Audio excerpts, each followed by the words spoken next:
खुलुमबाय बिथोरनियाव चेनेलाव गासैखौबो बरायबाय। आंनि चेनेलखौ साबस्क्राइब खालायखोबा साबस्क्राइब खालायदो आरो बे खाथिनि बेल आइकन बेलखौबो थुनानै होदो जाहाथे गोदान भिडिअ बानाय सिगांग्रो नटिफिकेसन सहैनाय बायदि।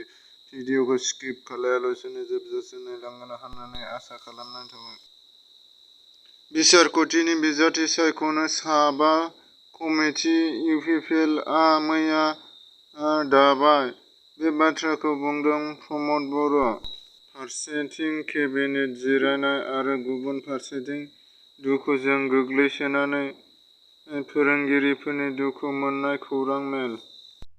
आसामनि गिबि मन्थ्रि हिमन्त बिश्व शर्मानि बानजायनायाव धेमाजि जिल्लाया मैया गिबि खेबनि केबिनेट मेल।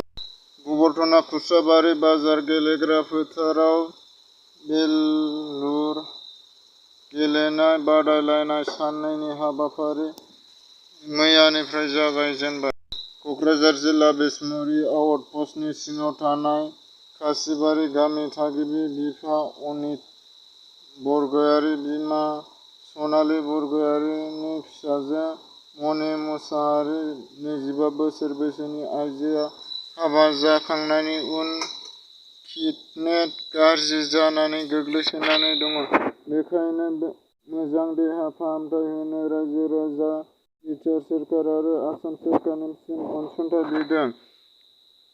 एकाउन्ट नम्बरआ जाहैबाय 35850741009 35850741009। आइएफएससि कड SBIN 400119 SBIN 400119। इउपिपिएल राजखान्थि हान्जानि सावराय मेल एबा केबिनेट मेल। बेखौ साननैनि हाबाफारि लानानै मैयानिफ्राय दिनैसिमहालागै जागायबाय। चिराङाव गसिपारा गामियाव दोंसे लामानि सायाव रायजो-राजाफोरा खेंफोरथि। सरखारनिफ्राय लामा मोननांगौ एबा लामाया मोजां जानांगौनि थाखाय रायजो-राजाफोरा सरखारखौ नारसिनहरदों।